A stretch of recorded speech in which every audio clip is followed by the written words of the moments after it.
స్వామి అంబత్రయి క్షేత్రము నేను కూడా దర్శించుకున్నాను. మీరు చక్కటి ఆశీర్వాదం ఇచ్చి పంపించారు. ఆ క్షేత్రం నెలకొల్పాలని మీకు సంకల్పం ఎలా వచ్చింది? 2010వ సంవత్సరం లోపల తీవ్రమైన వైరాగ్యం లోపల అజ్ఞాతంలో ఉన్నాను.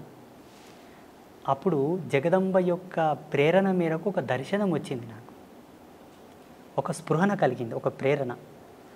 ఆ ప్రేరణ ఏంటని 3 రోజులు మదనపడ్డాను నేను. ఏంటి నాకు ఈ దర్శనం వచ్చింది, ఏంటి దీని విశ్లేషణ ఏంటని. ఒక మహనీయుని ఆశ్రయిస్తే ఆయనతో చర్చ జరిపాను నేను. అయ్యా, నేను జపంలో కూర్చున్నప్పుడు నాకు ఇలా కళలు వస్తున్నాయండి, అందరికి అర్థం కావాలని కళలు వస్తున్నాయండి అని చెప్పాను. అవి కళలు కాదు నాయన, నువ్వు చేసే జపము యొక్క తార్కాణం, నిదర్శనపు సూత్రములు. అవి రావడానికి గల కారణం లోక కళ్యాణమే.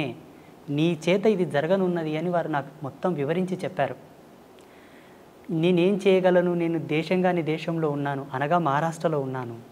కూలి పని చేసుకుంటూ ఉన్నాను. నేను ఏం చేయగలను? పొద్దునుంచి సాయంత్రం వరకు కష్టపడితే 100 రూపాయలు ఇస్తారు. ఈ నా జీవన భృతితో నేను ఏమి సాధించగలనని వారిని అడిగాను. ఉత్తర క్షణమే వారు నాకు ప్రేరణ ఇచ్చారు. మీ తల్లిదండ్రులతో నేను మాట్లాడతాను, నువ్వు ఇక్కడి నుంచి వెళ్ళిపో, మీ స్వగ్రామంలో నీ వల్ల జరిగే ఉన్నాయి, నువ్వు వెళ్ళిపో అని నన్ను ఆదేశించారు. అప్పటికి నేను కొంత డబ్బు తీసుకొని ఒక వ్యక్తి కిందకు పని చేయడానికి పోయాను. ఆయన నన్ను వదలరాయి. నా డబ్బు తీర్చే వరకు నువ్వు ఎలా పోతావని ఆయన అంటాడు. మా తల్లిదండ్రులు ఆయనను వేడుకొని నన్ను పంపించారు ఇక్కడ బిజ్వార గ్రామానికి. ఇక్కడ వచ్చి 6 నెలలు తపస్సు చేశాను. మళ్ళీ అనుష్ఠానమే.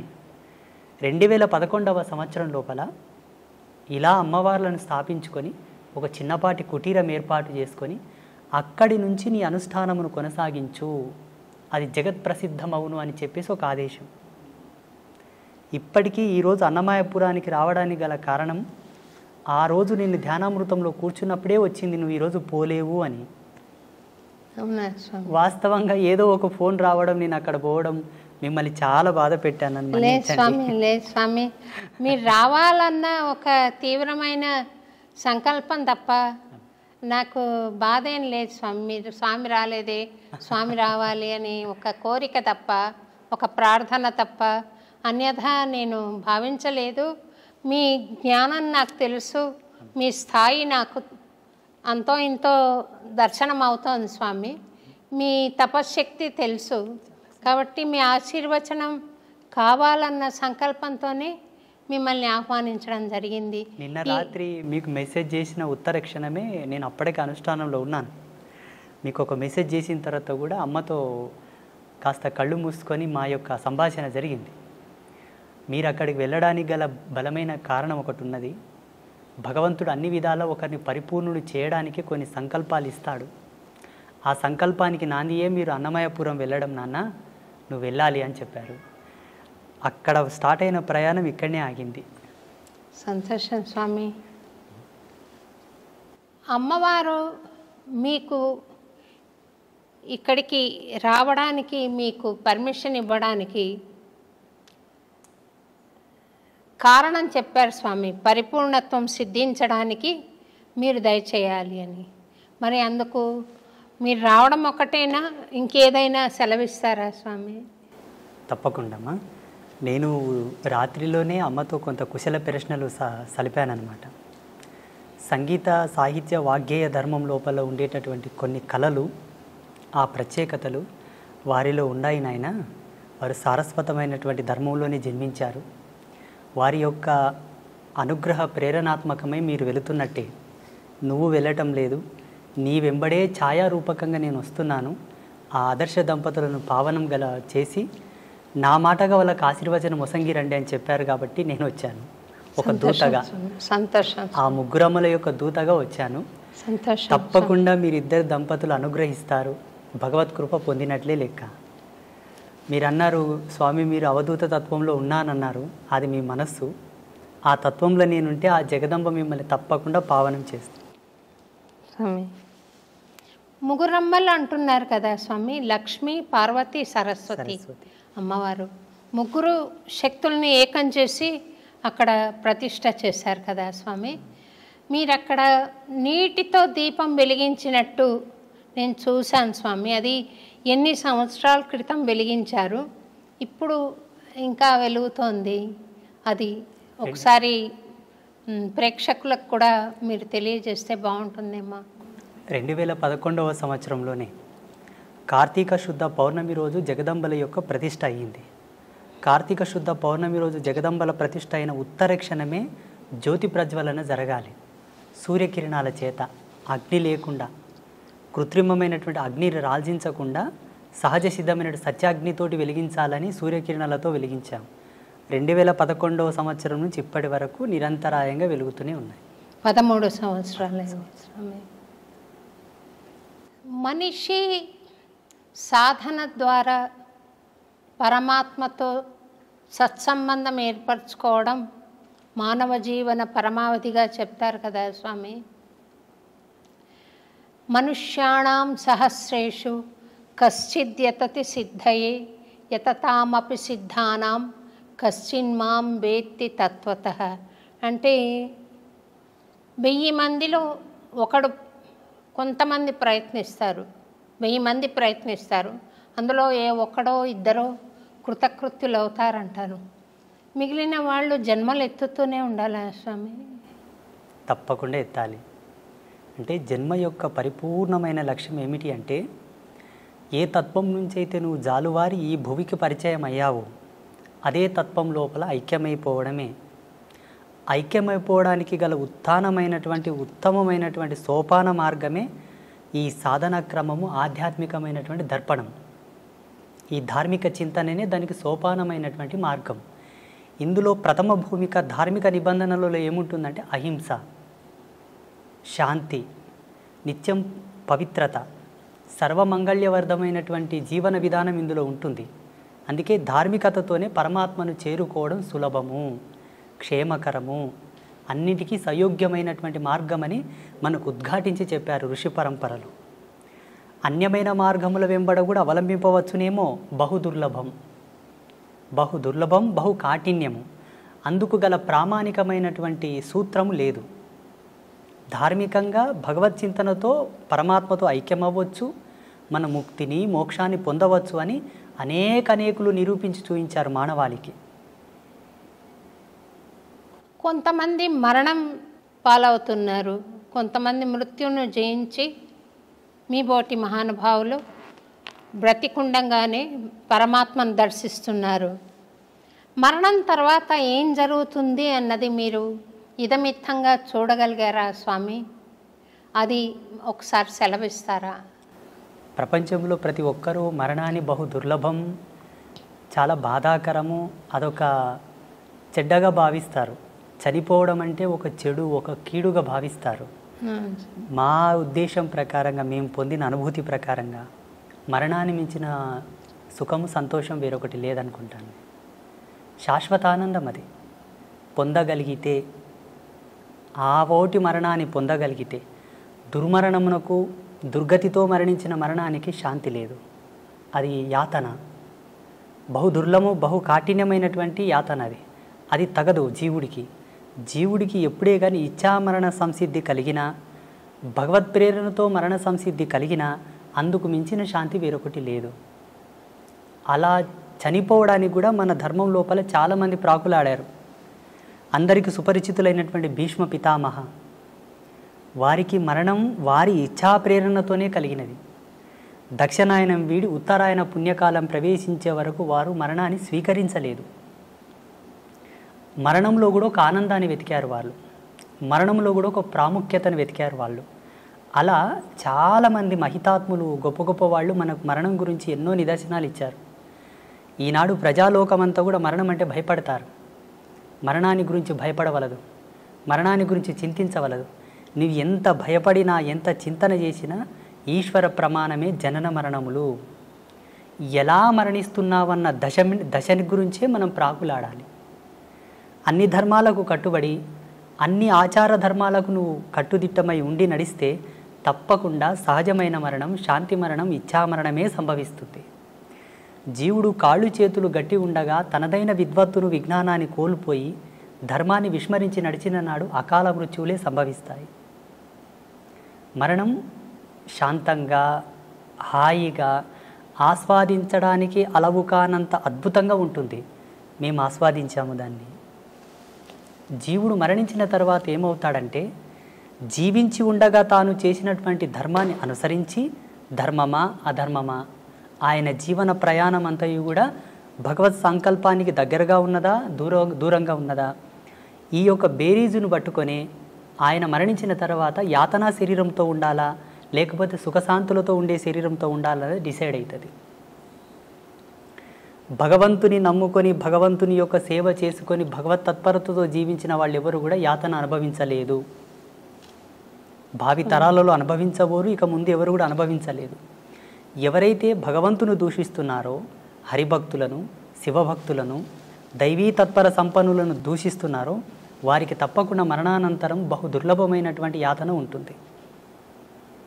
ఈరోజు ఏదో కొంచెం చదువుకోగానే, అంత తెలివి రాగానే దేవుడు లేడు, ఇవన్నీ మూఢనమ్మకాలు, చాదస్వం, వీటిని నమ్మకూడదు, వీటి వల్ల టైంపాస్ అంటున్నారు చూసారా, వారందరికీ కూడా మరణం తర్వాత అది వర్ణించశక్యం కానటువంటి సందర్భం అన్నమాట. మనిషి శరీరం భౌతికంగా మనం చూస్తున్నాం కదా, అందులో మళ్ళీ ఒక సూక్ష్మ శరీరం ఉంటుంది, ఒక కారణ శరీరం ఉంటుంది, ఒక మహాకారణ శరీరం ఉంటుంది అని చెప్తారు కదా. ఆ నాలుగింటిని విడివిడిగా చూడడానికి సాధ్యపడుతుందా స్వామి? అది యోగ సంధాన కర్తృత్వంతోనే సాధ్యమవుతుంది.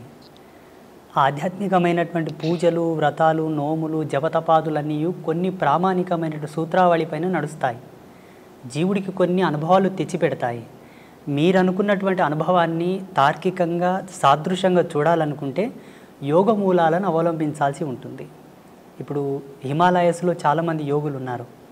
వాళ్ళు మీరు చెప్పినటువంటి ఈ అవస్థలు ఏవైతే ఉన్నాయో ప్రతిరోజు లైవ్లో చూస్తారు. వాళ్ళు సూక్ష్మ, భౌతిక, ఆది భౌతిక, ఆది దైవిక, ఈ 4 అవస్థలను వాళ్ళు సశరీరంగా లైవ్లో ఎప్పటికప్పుడు వాళ్ళు సవరించుకొని చూస్తూ ఉంటారు. వాటికి యోగ మూలాలు అవసరం, కొంత కఠినాత్మకమైనటువంటి తపశ్చర్య కూడా అవసరం వాటి కోసం. ఆ రుచి, అనుభవం, ఆ ప్రేరణ ఉన్నవాళ్ళు చూశారు. తమరు చూస్తుంటారు కదా స్వామి. భగవతి ఇచ్చామ్మా, నాకు ఆశీర్వచనం ఇవ్వండి స్వామి. తప్పకుండా. ఒక రకమైన అనుభూతి కలుగుతోంది, కానీ ప్రామాణికంగా నేను దాని గురించి ఇతరులకు చెప్పలేను. నాకు స్వానుభవైక వేద్యంగా ఉంది. అదేంటో అర్థం కాని తనంలో నేను అనుభవిస్తున్నాను స్వామి. అంటే ఒక బస్సు వెళ్తుంటే ఏ ఊరికి వెళ్తుందో తెలియకుండా ఎక్కి కూర్చుంటే ఆ ఊరు చేరుంటారు వాళ్ళు, కానీ అదేం ఊరు, ఎట్లా వెళ్ళాలి, మధ్యలో వచ్చే దారులేంటి, ఇవేం తెలియదు స్వామి. మీరు నాకేమైనా గైడెన్స్ ఇవ్వగలిగితే ధన్యురాలని స్వామి. తప్పకుండా. ఇప్పుడు మీరుండేటటువంటి అవస్థ ఏదైతే ఉన్నదో, ఈ వయసుతో, ఈ స్థితితో, ఇది చిట్ట చివరి యొక్క దశకం మీది ఉన్నది స్వామి. ఇప్పుడు ఉండేటటువంటి ఈ దశకంలో మీరు పొందవలసిన జ్ఞానమే, పొందవలసినటువంటి అనుభూతి.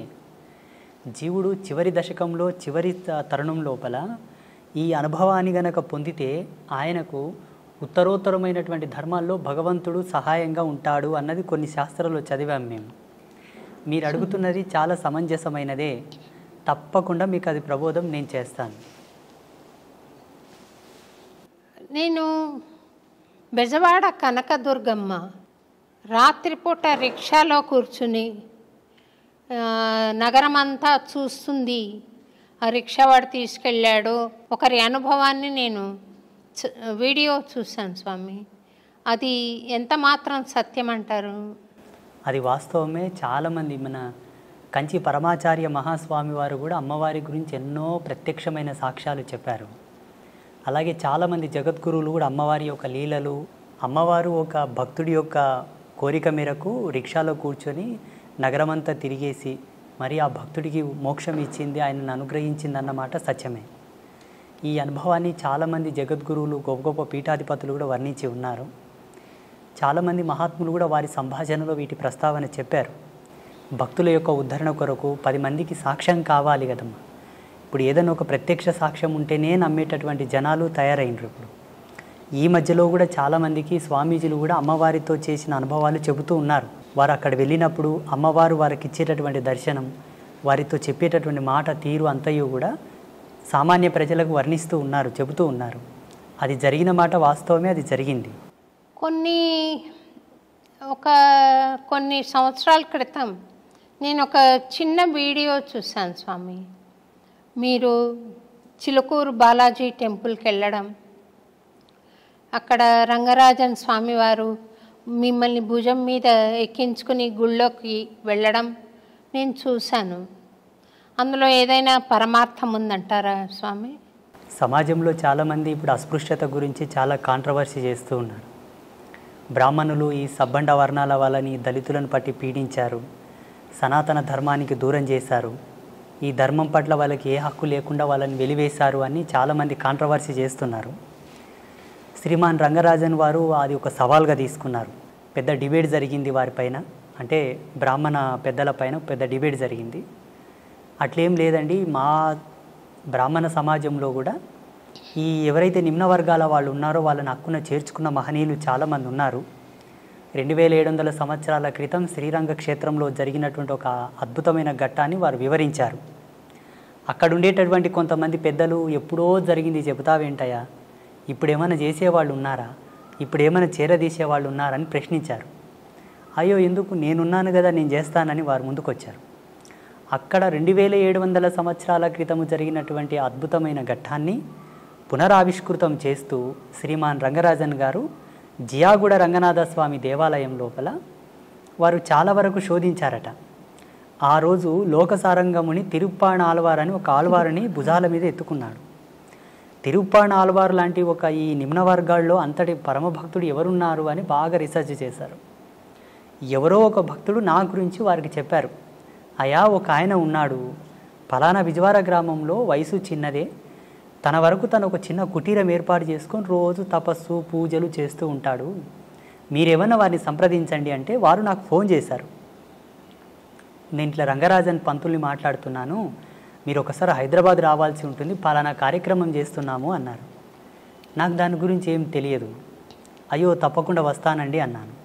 అప్పటికి నేను ముంబైలో ఉన్నాను, మా గురువుగారి పీఠంలో ఉన్నాను.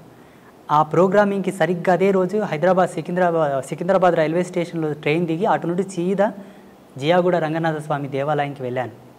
అక్కడ వెళ్ళగానే చాలామంది పండితులు, విప్రోత్తములు, బ్రాహ్మణులు, మంగళ వాయిద్యాలు ఎంతోమంది కూర్చొని ఉన్నారు, కెమెరాలు ఉన్నాయి, మీడియా వాళ్ళు ఉన్నారు. నేను షాక్ అయ్యాను. అక్కడ ఆ సమయంలో వారు చేసినటువంటి ఘట్టమే మునివాహన సేవ. వాస్తవంగా వారు ఒక ఆదేశాన్ని, భగవత్ ఆదేశాన్ని, చిలుకూరి బాలాజీ స్వామి వారి యొక్క ఆదేశాన్ని స్వీకరించే ఈ ఘట్టము చేశారని నేను భావిస్తాను. మొత్తం సమాజానికి ఒక అద్భుతమైన మెసేజ్ అది. ఏంటి, మనసు పరిమళించి స్వీకరించగలిగితే ధర్మాన్ని ఎవరైనానూ స్వీకరించవచ్చు. అలా స్వీకరించలేని పక్షాన భగవంతుడు ఏం చేయదు, ధర్మం కూడా ఏం చేయదు కదా. ఆ కోణంలో అందరికి ఒక మంచి మెసేజ్ పోవాలని చెప్పి వారు ఆ కార్యక్రమం చేశారు. స్వామి, అయితే స్వామి, ఒక స్వాముల వారు ఆయన సాధనా సంపత్తి ద్వారా జ్ఞాన మార్గంలో ప్రవేశించి ఆయనకు ఆత్మజ్ఞానం కలిగిన తర్వాత ఆయనకు కులతత్వం ఏముంటుంది స్వామి? ఆయన బ్రహ్మర్షితో సమానం కదా స్వామి? ఉండదు. అంటే ఇక్కడ పరమహంస పరివ్రాజక తత్వం పొందినటువంటి మహనీయులకు ఏ విధమైన భేదము, భావన, చింతన, తన మన ఏవి ఉండవు. ఆ బోటి జ్ఞానులు సమాజంలో అందరూ ఉండి ఉంటే ఇంతటి ప్రశ్న, ఇంతటి సమాధానం మనకు అవసరం ఉండేది కాదు. సమాజంలో విభిన్నమైన భావాలు, విభిన్నమైన జీవన విధానాలు, విభిన్నమైనటువంటి ఆలోచన స్థితులతో ఉండేటటువంటి సమాజం ఇప్పుడున్న సమాజం. అందరికీ సమాధానం చెప్పగలిగేటటువంటి క్రియ ఒకటి జరగాలి. అందుకు పరమాత్మనే ఎందుకు ఆహుతి కాకూడదు? ఆ పరమాత్మ యొక్క భక్తుడే ఎందుకు సమిధ కాకూడదు? ఆ సమాధానము జ్వాలల్లో కాలడానికి, ఆ సమాధానపు చర్యకు ఆహుతైనటువంటి జ్వాలగా, ఆ సమిధగానే రంగరాజన్ గారు నేనిద్దరం మారడం జరిగింది. ఇక్కడ ఉండేటటువంటి స్వామీజీకి ఆ భేదము లేదు, అక్కడ ఉండేటటువంటి స్వామికి ఏ భేదము లేదు. కానీ సమాజంలో ఎవరికి కూడా సందేహం లేకుండా, ఏ ఒక్కరికి, పండితుడి నుంచి పామరుని వరకు అందరికీ సమానమైనటువంటి ఒక సమాధాన ప్రేరేపకమే ఆ మునివాహన సేవ. నాలో వాళ్ళు కులము చూడలేదు, నాలో వాళ్ళు వర్గభేదము చూడలేదు. సమాజంలో ఎక్కడి నుంచి అని తీసుకున్నావు అన్న ప్రశ్న వస్తుంది. ఆనాడు తిరుప్పాణాళ్వారు పుట్టినటువంటి కమ్యూనిటీ ఏమిటి? ఈనాడు నువ్వు పునరావృతం చేస్తున్నటువంటి కమ్యూనిటీ వాళ్ళు ఎవరు? ఆయన భాగవతుడా, భక్తుడా, భగవంతుడా, స్వామీజీయా, సన్యాసియా పక్కన పెడితే వర్గీకరణ ప్రకారంగా దృశ్యంతో చూసేవాళ్ళు ఉన్నారు ఇప్పుడు సామాన్యులు. వారి కోరకై నన్ను ఎంచుకొని వారు ఆ కార్యక్రమంలో స్వామివారే ముందుకు తెచ్చారు. మీరన్న భావనతో ఎక్కడ కూడా భేదం అక్కడ లేదు, నాలో లేదు, వారిలో లేదు. జనాల కోసం జనబాహుల్యంలో అది ఒక మంచి నిర్దేశకం కావాలి కాబట్టి వారు తీసుకోవడం జరిగింది. అంటే ఆదిశంకరాచార్యుల వారు మహాజ్ఞాన సంపన్నులైనా కూడా ఈ చిన్న భేదభావం వారిలో ఇంకా ఉందని సాక్షాత్తు ఆదిశంకరాచార్యుల వారే ఒక చండాలుడి వేషంలో వచ్చి అడ్డొస్తే తొలగమన్నారని. దేన్ని తొలగమంటావు? శరీరాన్ని తొలగమంటావా? ఆత్మను తొలగమంటావా? శరీరం నశ్వరం, ఆత్మ అనశ్వరం కదా, మరి దేన్ని తొలగమంటావు అని పవిత్రమైన ఆత్మన దాన్ని భరిస్తున్న శరీరాన్ని అడిగాడని చెప్తారు కదా స్వామి, అది సత్యమేనా? సత్యమే. ఇలా శంకరాచార్యుల వారి జీవితంలో ఎన్నో ఎన్నో సాక్ష్యాలు ఉన్నాయి. మనకు సినిమాల మాధ్యమంగా గ్రాంధికంగా ఈ ఒక ఉదాహరణ ప్రాచుర్యంలో ఉన్నది. ఇలా వారి అనుభవంలో చాలా ఉదాహరణలు ఉన్నాయి శంకరాచార్యుల వారి జీవితంలో. అది ఒకటే కాక అటు ముందు కూడా కొన్ని సంఘటనలు వాళ్ళు ఎదుర్కోవడం జరిగింది. ఇప్పటికీ ఎందరో మహనీయులు ఇటువంటి సన్నివేశాలు చూసి ఉన్నారు.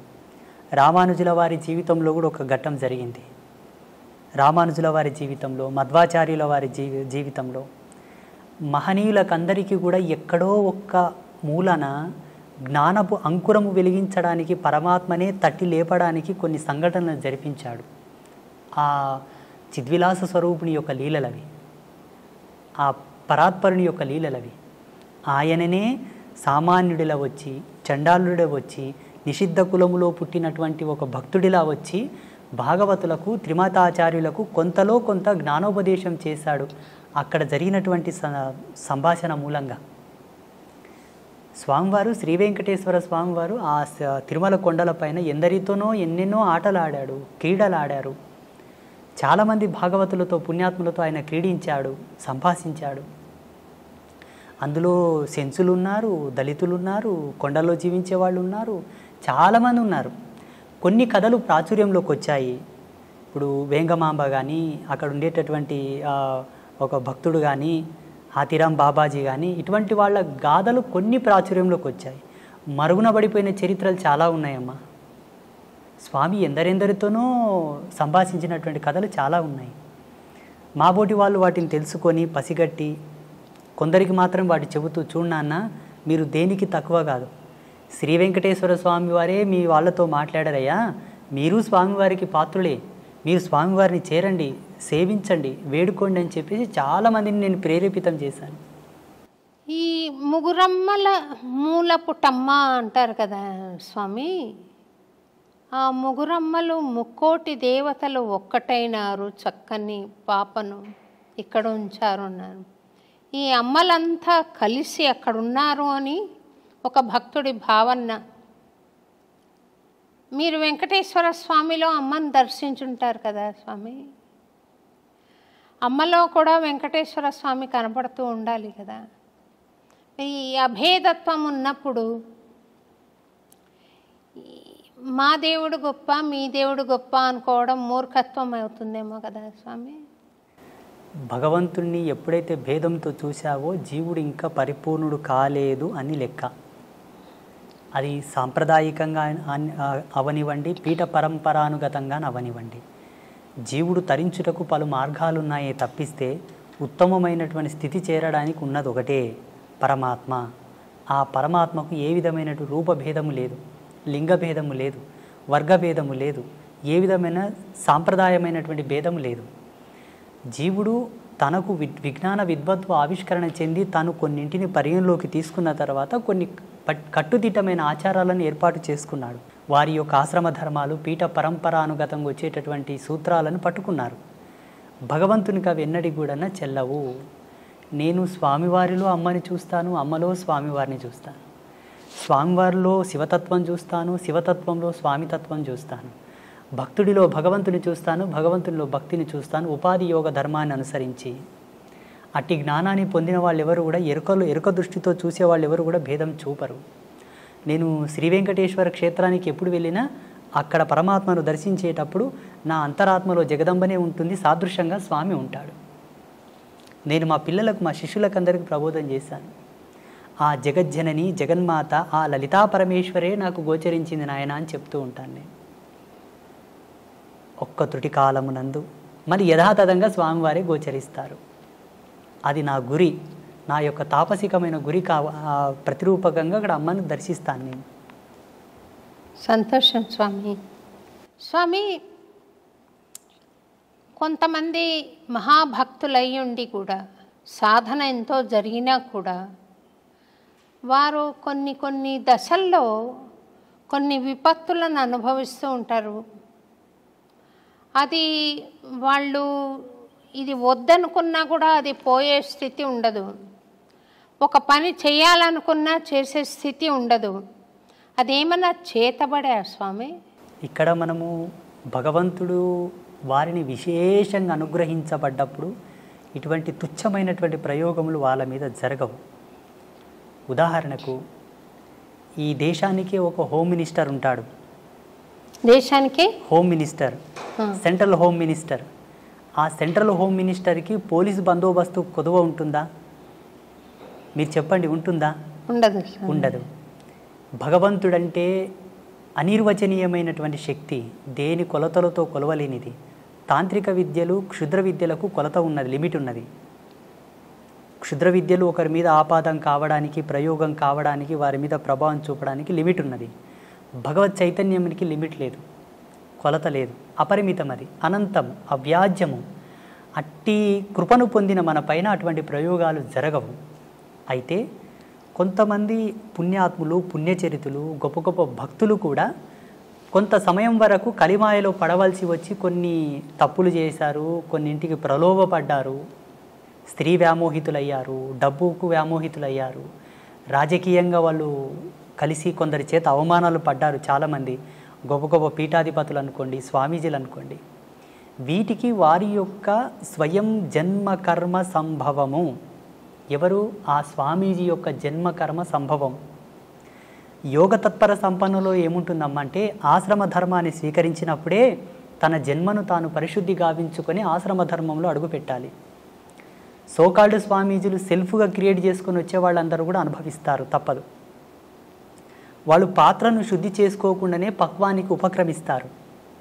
పాత్ర శుద్ధి ఎరగక ముందే పక్వం ఆరంభిస్తారు కాబట్టి తత్ఫలితం వాళ్ళు అనుభవిస్తున్నారు.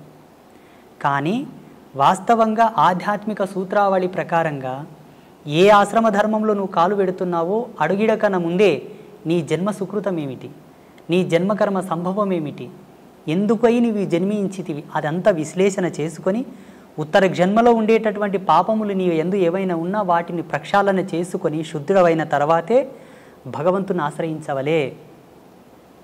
అలా చేసుకొని వాళ్ళకి అది ఆపాదమై వేధిస్తూ ఉంటాయి. ఆ కర్మ, ఆ పాపం యొక్క ప్రేరేపకమే వాళ్ళని తప్పు చేయడానికి ప్రేరేపిస్తూ ఉంటాయి. చాలామంది గొప్ప గొప్ప వాళ్ళ జీవితాల్లో ఇది నిరూపణ అయింది. ఆ ప్రభావం వాళ్ళ మీద ఉండిపోతుంది. భౌతికమైన శరీరం లేకుండా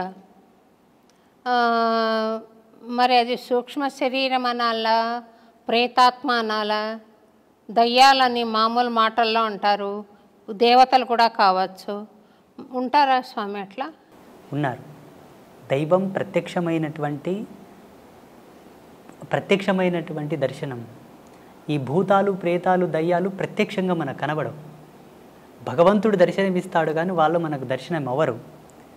ఆ దుష్టశక్తిని పసిగట్టి పట్టుకోవాలంటే అంతకు సమానమైనటువంటి దైవశక్తి కలిగి ఉండాలి. ఆ ప్రేరణాత్మకమైనటువంటి శక్తి ఉంటే మనం భూతాలను, ప్రేతాలను పట్టుకోవచ్చు, చూడవచ్చు కూడా. ఇవన్నీ కూడా ఉన్నాయి సమాజంలో. లేవు అనడానికి ఆస్కారం లేదు, ఉన్నాయి అనడానికి ప్రమాణాలు ఉన్నాయి. ఆ ప్రమాణాలు వేటిపైన ఆపాదం అవుతున్నాయో మేము నిరూపించగలం. లేవు అనడానికి ప్రమాణాలు లేవు, ఉన్నాయి అనడానికి ప్రమాణాలు ఉన్నాయి. మీరు చూసారా స్వామి దయ్యాలను? అమ్మా నారాయణ చూశాను. అంటే ఎందుకు మీ వద్దకు రావడానికి కారణం ఏంటి స్వామి? వాళ్ళకు కొన్ని వాళ్ళకు ఉండేటటువంటి స్వయం కోరికలు కొన్ని ఉంటాయి, స్వయం ప్రేరణలు కొన్ని ఉంటాయి. ఎంతకు విమోచనం కలగక వచ్చి ప్రాధేయపడ్డటువంటి సందర్భాలు చాలా ఉన్నాయి మాకు. కొన్ని ఆత్మలు, మీరు పుణ్యాత్ములు అంటారు, పుణ్య తపస్వీకులు అంటారు, మీ యోగ మహిమతో మాకు విమోచనం కలిగించండి, మాకు శాంతిని ప్రసాదించండి, మా వారసులు మీ దర్శనార్థంపై వస్తున్నారు, వారికి మీరు చెప్పి మాకు సద్గతి కలిగేటట్టుగా చేయండి, ఎన్నాళ్ళంటూ మేము ఈ యాతన శరీరంతో ఉండగలము అని చెప్పి మాకు గోచరించిన వాళ్ళు ఉన్నారు, గోచరిస్తున్నారు కూడా ఇప్పటికీ. మీకు అంటే కాంతి రూపంలో కనపడతారా, లేకుంటే భౌతిక శరీరం కూడా కనపడుతుందా స్వామి వాళ్ళది? పంచభూతాల్లో ఆత్మగా మారిన వారికి ఒకే భూత ప్రభావం ఉంటుంది, వాయు ప్రేరేపకం మాత్రమే ఉంటుంది. వాయు ప్రేరేపకంగానే ఉంటారు. సశరీరంగా సజీవంగా లైవ్లో ఉండడానికి పంచభూతముల యొక్క సమ్మిశ్రితంగా మనం ప్రత్యక్ష వీక్షణం చేస్తాం అందరం. ఆత్మను చూడాలంటే 4 భూతములు విడిపోతాయి. అగ్నితత్వం, భువితత్వం, జలతత్వం, ఆకాశతత్వం విడిపోతాయి. వాయుతత్వం మాత్రమే ఆత్మగా నిలబడిపోతుంది. మనం ఏ ఆత్మను దర్శించాలన్నా వాయువు ప్రేరేపకంగానే చూడవలే, సంభాషించవలే. ఇక్కడ మీరు దయ్యాలు, భూతాలు, ప్రేతాలు మీకు కనబడతాయా గురూజీ అని అడిగారు కదా. పంచభూతాల మీద అంతో కొరతో కాస్తో కొరతో జ్ఞానం ఉండి పట్టు ఉన్న వాళ్ళకే వాటిని పట్టుకోవడానికి ఒక విజ్ఞత ఉంటుంది, లేకపోతే ఉండదు. అంటే వాటి అనుభూతి కలుగుతుందా, లేకపోతే చర్మచక్షులతో చూడగలుగుతామా? చర్మచక్షులతో చూడొచ్చు, అనుభవైకంగా తీసుకునే వాళ్ళు కొంతమంది ఉంటారు. లైవ్లో చర్మచక్షులతో వాళ్ళని చూస్తూ ఒక షాడో, ఒక నీడలాగా, ఒక వాయు యొక్క కేంద్రకంగా ఒక ఆకారంలాగా మనం చూసి మాట్లాడడం కూడా జరుగుతుంది. చూసిన వాళ్ళు చాలామంది ఉన్నారు. వాళ్ళని దర్శించినప్పుడు మీకు కలిగిన అనుభూతి ఏంటి స్వామి? మాకు చిదానంద స్థితిని, అనంతతత్వాన్ని చూసినప్పుడు వాటిని చూస్తే ఏమనుభూతి కలుగుతుందమ్మా? జాలి వేస్తుంది అంతే. జాలి ఎందుకు స్వామి అంటే, వాళ్ళు చెప్పేటటువంటి మాటలు, వాళ్ళు పడుతున్నటువంటి బాధ, ఇంత ఆస్తి గడిచి ఇచ్చాను, నాకు తగిన శాంతి చేయట్లేదు నా వాళ్ళు అని అంటారు. నాకు ఇంకయూ సద్గతి కలగలేదు, నా వారసత్వం అనే వ్యామోహం లోపల ఇంత కష్టపడి నేను అన్నీ చేసి ఇచ్చాను, నా మరణానంతరము నాకు సరి అయిన పూజలు చేయక, నాకు సద్గతిని కల్పించక ఇంకయూ నన్ను బాధ పెడుతున్నారు స్వామి అని వేడుకున్నప్పుడు ఎవరికైనా జాలి కలుగుతుంది కదా. నా వారసత్వం చల్లగా ఉండాలని ఎన్నో ఆకృత్యాలు చేస్తూ, ఎన్నో తప్పులు చేసి, ఎంతో కష్టపడి అవతలి వాళ్ళ మనోభావాలు దెబ్బతీసి కూడా సంపాదించిన తర్వాత కూడా చివరికి ఆ జీవుడు వెళ్ళిపోయిన తర్వాత వీళ్ళు ఏమి సద్గతిని ప్రేరేపింపక బాధపడతాను నేను. వాళ్ళని చూసి ఏం అనుభూతి పొందను. మీరు వాళ్లకు సద్గతి కలిగించారా స్వామి, లేకుంటే ఇంకా ఉన్నారా మీతోటి? అంబాత్రయ క్షేత్రంలో లెక్క పెట్టలేదు కానీ అమ్మా, ఇప్పటికి శ్రీపీఠంలో గోమాతకు చాలా ఉత్తమమైనటువంటి తంతులతోటి మేము పితృదేవతలకు శాంతి చేస్తాం.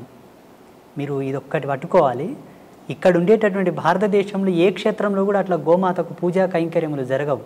అది జగదంబ యొక్క ప్రేరణని అమ్మ నాకు ఇచ్చిన దర్శనమే.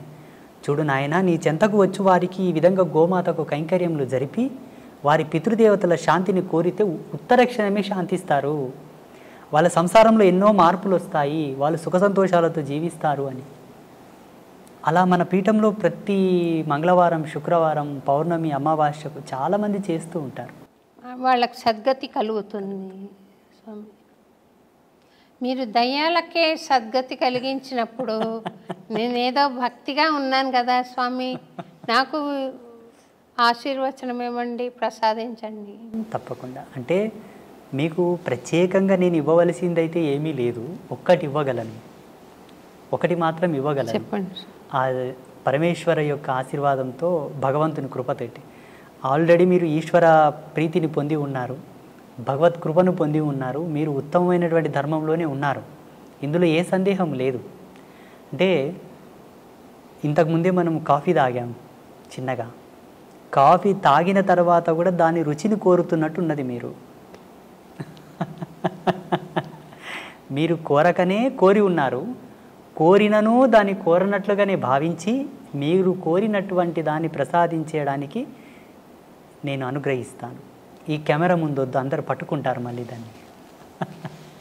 అమ్మా స్వామి, అన్నమాచార్యుల వారు 32,000 కీర్తనలు స్వామి మీద రాసిన మహానుభావుడు స్వామి. ఆయనకు 16వ ఏట స్వామి దర్శనమైంది. అప్పుడు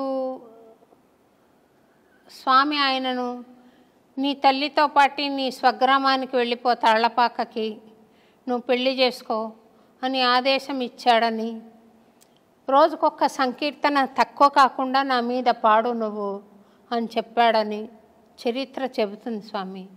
ఆ దర్శనం భౌతికంగా అన్నమాచార్యుల వారు చూసారా, లేక జ్ఞాన జ్యోతి స్వరూపమా? ఎటువంటిది స్వామి? నేను సీరియల్ ఒకటి 6 ఎపిసోడ్లు తీశాను స్వామి. సాక్షాత్తు వెంకటేశ్వర స్వామి వచ్చినట్టుగానే చూపించాలి ఇంకా ప్రేక్షకులకి. కానీ ఎటువంటి స్వరూపం అది? ఇట్లా నడుచుకుని వచ్చి ఇలాగే నిలబడ్డా, లేకుంటే కాంతి నిలబడిందా?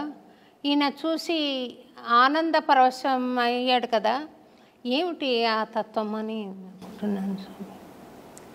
భగవత్ అంశతో పుట్టిన వాళ్ళు, కారణజన్ములు ప్రత్యక్షంగా మనం ఎలా ఉన్నామో అలాగనే భగవంతుడు దర్శిస్తారు.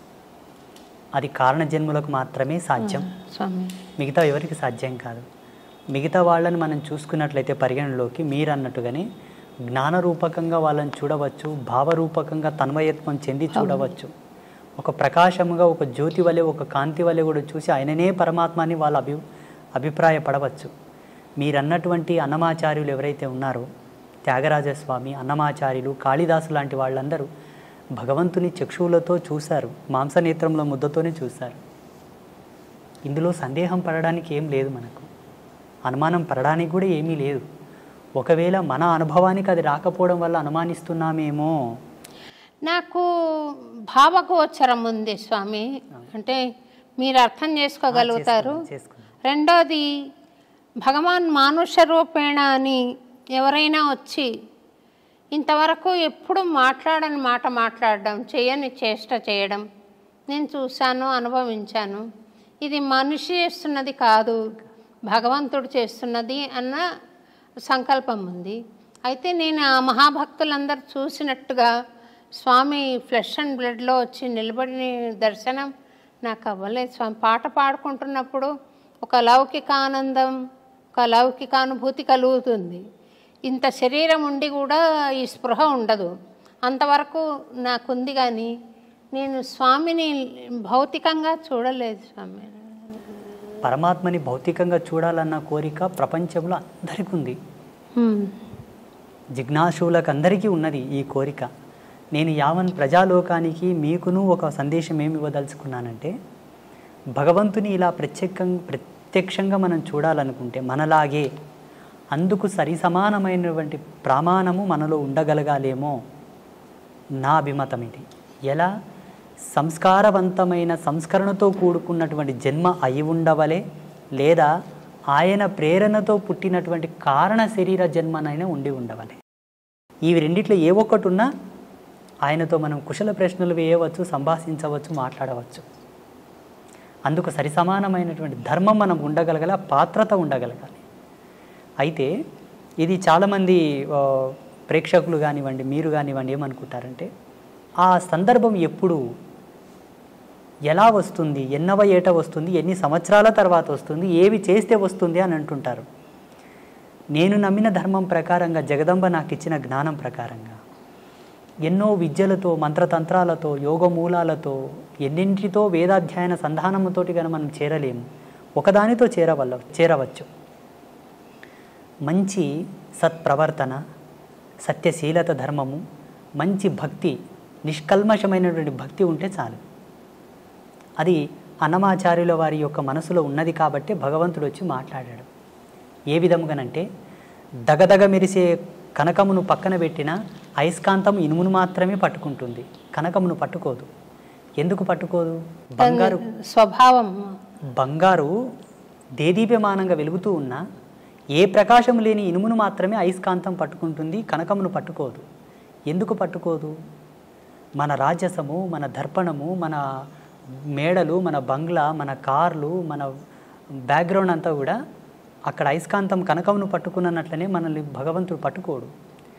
కాంతి లేకున్నను గుణధర్మాన్ని బట్టి అయస్కాంతం ఇనుమును పట్టుకున్నట్లనే భక్తుడి యొక్క చిత్తశుద్ధిని, స్వామి భక్తిని, సత్యనీరతిని, ఆయన సత్యశీలతను పట్టుకొని భగవంతుడు దిగివచ్చి వాళ్ళతో మాట్లాడతాడు, కౌగిలించుకుంటాడు. పండరిపుర క్షేత్రంలో సతీ సక్కుబాయి, తుకారం, నామ్దేవ్, ఏకనాథ్ వీళ్ళందరూ కూడా భగవంతునితో కూర్చొని మాట్లాడారు. ఆయనకు గోరుముద్దలు తినిపించారు పాండురంగానికి. అక్కడ సజీవ సాక్ష్యాలు ఉన్నాయి పండరిపుర క్షేత్రంలో ఇప్పటికీ. నాకు ఆ యోగం ఉందా స్వామి? పరమేశ్వరి ఇచ్చా.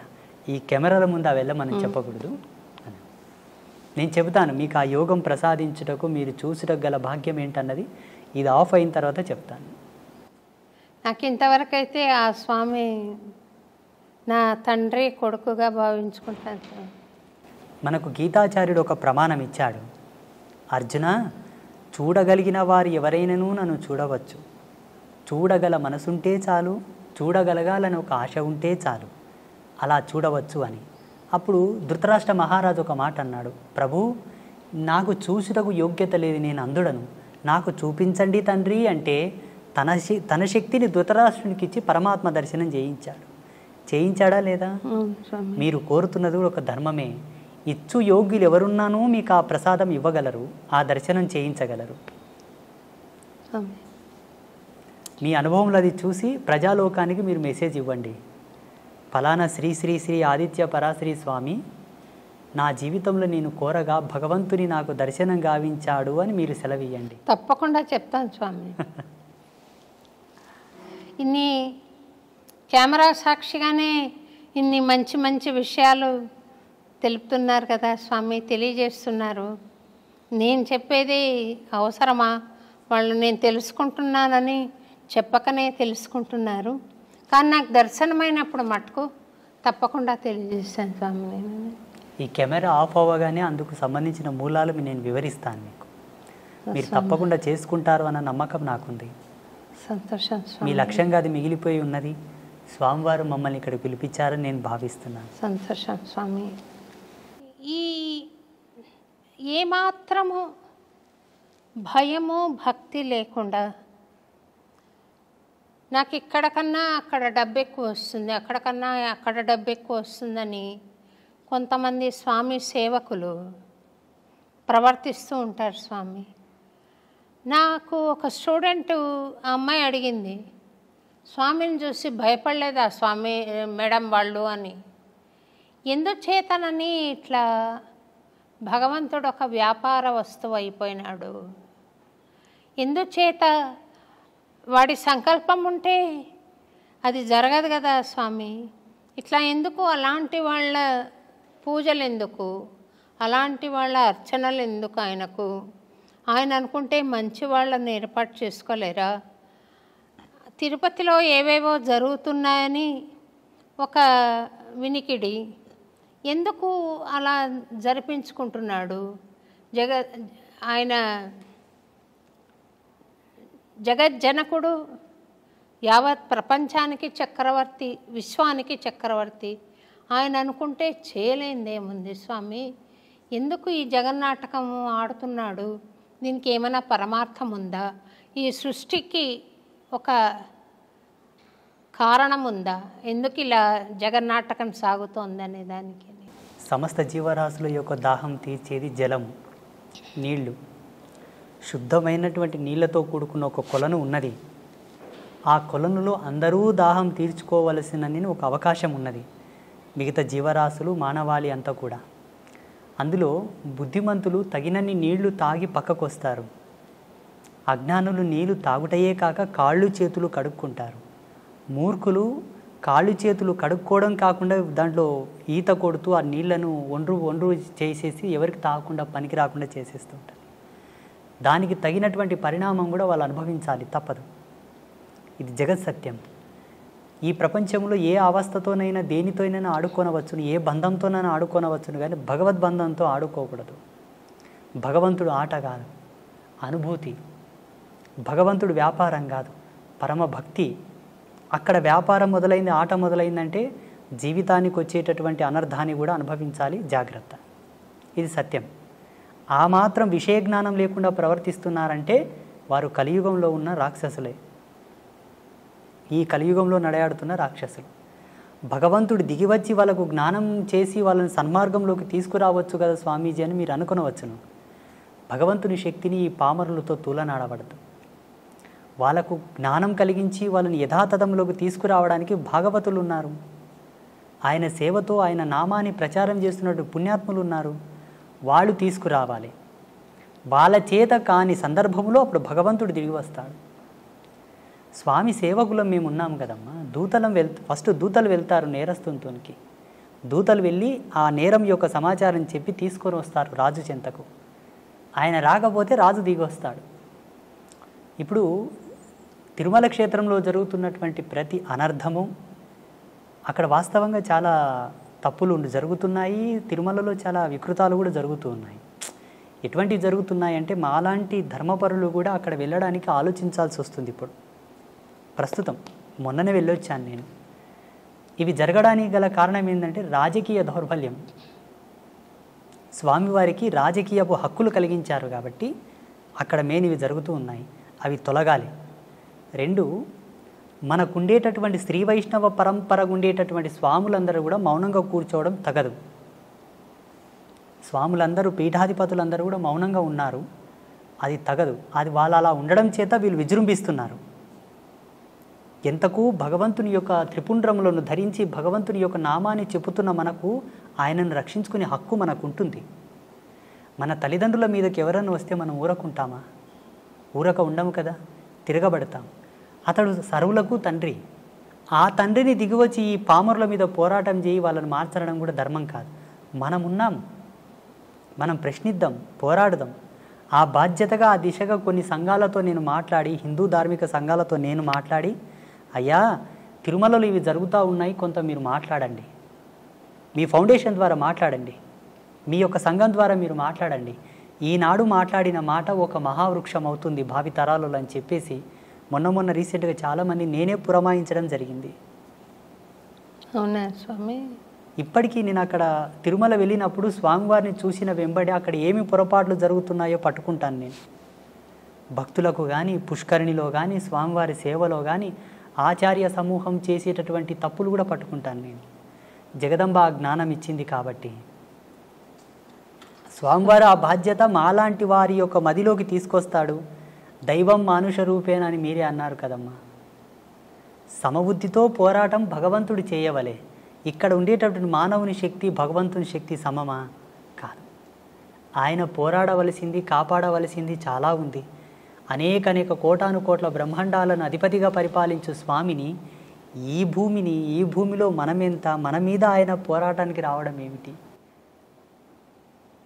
తిరుమల తిరుపతి దేవస్థానం వారు మీ బోటి ఆధ్యాత్మికవేత్తల సూచనలు గ్రహించి అక్కడ పవిత్రతను నెలకొల్పితే బాగుంటుందని నేను కూడా భావిస్తున్నాను స్వామి.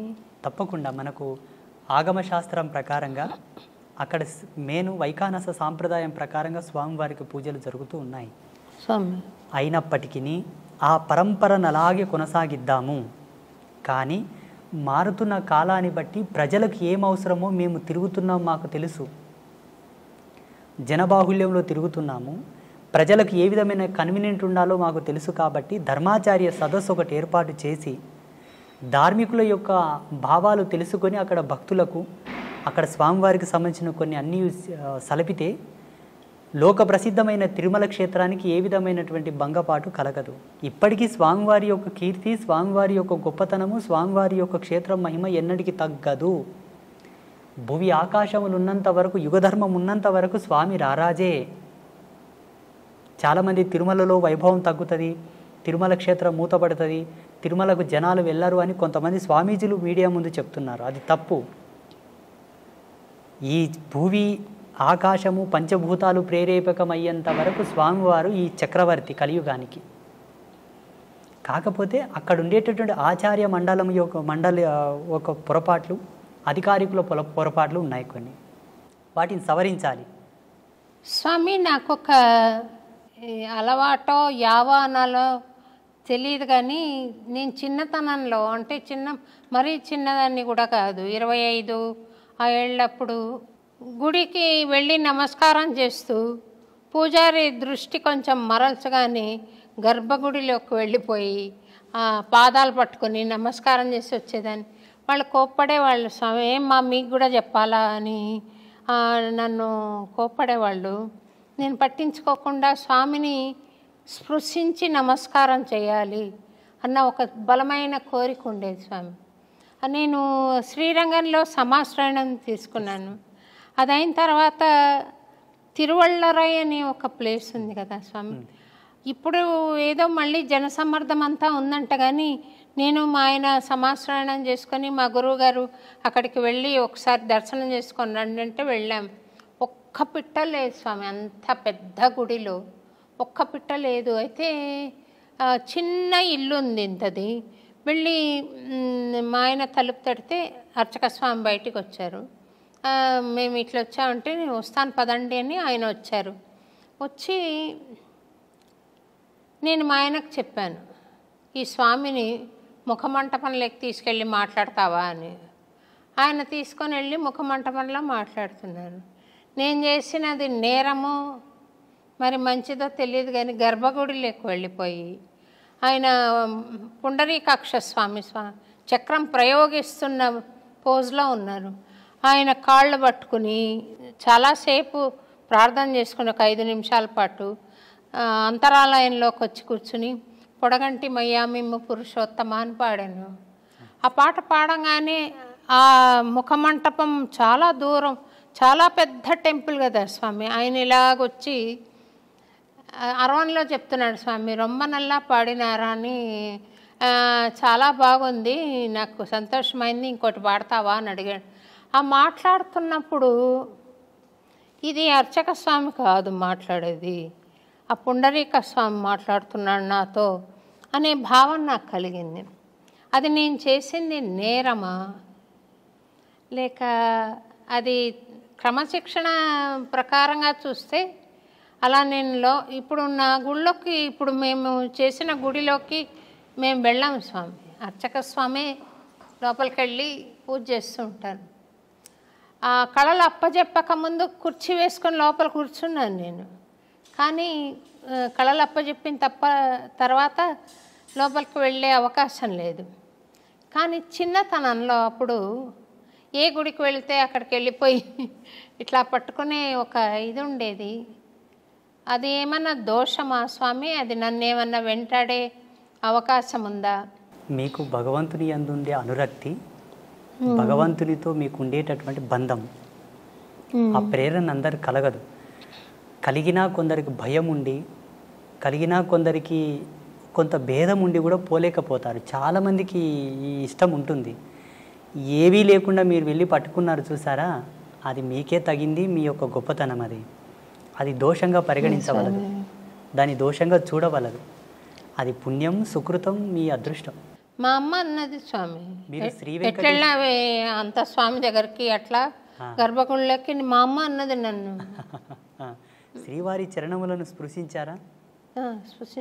ఈయనను తిరుపతిని నేను ముట్టుకోలేకపోయినాను స్వామి. ఎందుకంటే అక్కడ గడప దాకా వెళ్ళాను. అది మహాభాగ్యమే, చాలా సుకృతం, అది అదృష్టం. అది గడప దాకా వెళ్ళి స్వామిని పాడుకున్న సందర్భం ఉంది. ఆ బంగారు వాకిల్లో కూర్చుని స్వామిని చూస్తూ పాడిన చాలా ఏళ్ల క్రితం. ఇప్పుడు ఆ అవకాశం అక్కడ తీసేశారు. తర్వాత గర్భగుడి లోపలికి వెళ్ళలేదు కానీ అంచులలో నిలబడి స్వామిని దర్శించిన అవకాశం, మహద్భాగ్యం ఉంది స్వామి. మీరు ఒక్క మాటలో చెప్పాలంటే విశేషించి మీరు కారణ జన్ములే స్వామి. ఎందుకంటే స్వామివారి యొక్క నామాంకితం చేతనే మీకు బహువిధమైన ప్రజ్ఞాపాఠవాలు సిద్ధించాయి. సమాజంలో మీకు గుర్తింపు ఉన్నది కూడా స్వామివారి యొక్క నామాంకితం చేతనే. అన్నమాచార్యుల వారి యొక్క సంకీర్తనలను ఇప్పటికీ డాక్టర్ శోభారాజు గారే ఒక అంబాసిడర్గా ఉన్నారు అంటే ఆ క్రెడిట్ మీకే దక్కింది కదా స్వామి. సంతోషం. ఇప్పుడు ఎవరిని గొప్ప గొప్ప వాళ్ళని ఎవరిని అడిగినా సోషల్ మీడియా మాధ్యమంగా కూడా మిమ్మల్ని చూడాలనుకున్నప్పుడు స్వామివారి సంకీర్తనతోనే చూడాల్సి వస్తుంది. అది మీ అదృష్టం అమ్మా, మీ సుకృతం. సంతోషం స్వామి. ఈ అన్నమాచార్య భావనావాహిని పక్షాన మేము తరగతులు నిర్వహించడం, కార్యక్రమాలు ఇవ్వడం, ఉపశమన సంకీర్తనం అని ఎవరన్నా బాధలో ఉంటే మా ఖర్చులతోటే వెళ్ళి పాడడం అక్కడ, తర్వాత సంకీర్తన ఔషధం అని ఇలాంటి కార్యక్రమాలు చేస్తూ వస్తున్నాను స్వామి. ఇంకేదైనా స్వామి నాకు చెప్పాలనుకున్నది, ఇది చెయ్యి అని చెప్పాలనుకున్నది ఏదైనా ఉందా స్వామి? ఒక చిన్నది మీకు బాధ్యతగా మిగిలిపోయి ఉన్నది, ఒక్క కార్యం మిగిలిపోయి ఉన్నది, అది మీకు సెలవిస్తాను నేను. స్వామివారి ప్రేరేపకముగా అన్నమాచార్యుల వారి యొక్క ఆదేశానుసారంగానే నేను మీకు ప్రబోధం చేస్తాను. అది మీరు చేయగలరు, ఇక్కడే చేయొచ్చు, ఇక్కడ చేస్తారు. అది త్వరలోనే జరిపించేద్దాము. నేను ఉంటాను. మీరు వస్తారా స్వామి? సంతోషం స్వామి. నేను సర్వదా మీకు విధేయుడనే. మీ భావానికి, మీ యొక్క గుణగణమునకు నేను దగ్గరగానే ఉన్నాను.